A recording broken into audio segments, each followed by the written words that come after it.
পিরোজপুরবাসীর প্রতি আমার নির্বাচনের সময় একটি ওয়াদা ছিল যে যদি আপনারা আমাকে নির্বাচিত করেন এবং আল্লাহ তাআলার দয়ায় আমি নির্বাচিত হই, তাহলে আমি পিরোজপুরের যে দুর্নীতির কারণে যে রাস্তাগুলির কাজ, নির্মাণ কাজ, সংস্কার কাজ, ব্রিজ কালভার্টের কাজগুলি বন্ধ ছিল, এগুলি আমরা ইনশাআল্লাহ পুনর্নির্মাণের কাজ শুরু করব এবং একই সাথে আর নতুন, নতুন প্রকল্প গ্রহণের মাধ্যমে আমরা পিরোজপুরের উন্নয়নে ভূমিকা রাখবো ইনশাআল্লাহ। তো সেই কথার আলোকেই আমি গত সংসদ অধিবেশন চলাকালে আমি মাননীয় প্রধানমন্ত্রীর সংসদের কার্যালয়ে আমি দেখা করি।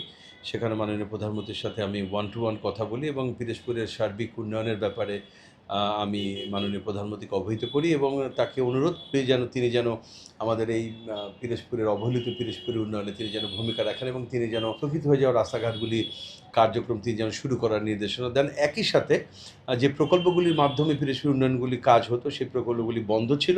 এই বন্ধ হয়ে যাওয়া প্রকল্পগুলি যেন মাননীয় প্রধানমন্ত্রী আবার চালু করার নির্দেশনা দেন।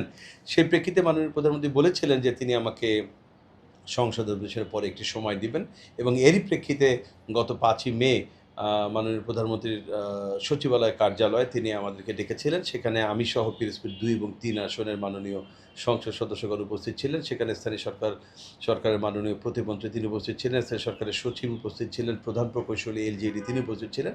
তাদের উপস্থিতিতেই মাননীয় প্রধানমন্ত্রী বিশেষ করে আমার নির্বাচনী এলাকা পিরোজপুর ১ আসনে যে কথাগুলো আমি বলেছি তিনি খুব মনোযোগ দিয়ে শুনেছেন এবং তিনি এই বন্ধ হয়ে যাওয়া রাস্তাগুলি পুনর্নির্মাণের জন্য জরুরি ব্যবস্থা নেওয়ার জন্য নির্দেশনা দিয়েছেন এবং পিরোজপুর ২-৩ আসনের সম্মানিত এমপি মহোদয়গণ তারা তাদের এলাকার কথাগুলি তারা বলেছেন এবং সবগুলি শুনে মাননীয় প্রধানমন্ত্রী পিরোজপুর জেলার উন্নয়নে তিনি নির্দেশনা দিয়েছেন। আমরা আশা করছি ইনশাআল্লাহ খুব শীঘ্রই আমাদের পিরোজপুরের সমস্ত রাস্তাঘাট সহ নতুন রাস্তাঘাট নির্মাণ, ব্রিজ কালভার্ট নির্মাণ সহ আমরা সার্বিক উন্নয়নে আমরা আমাদের যে ওয়াদা করেছিলাম সেই ওয়াদাগুলি পূরণ করতে পারবো ইনশাআল্লাহ। এ কারণে আমি পিরোজপুরের সর্বস্তরের জনগণের পক্ষ থেকে মাননীয় প্রধানমন্ত্রীকে ধন্যবাদ জানাচ্ছি, কৃতজ্ঞতা জানাচ্ছি যে তিনি আমাদেরকে সময় দিয়েছেন এবং আমাদের কথাগুলি শুনেছেন এবং পিরোজপুরের উন্নয়নে সকল কাজ করার জন্য তিনি প্রয়োজনীয় নির্দেশনা দিয়েছেন।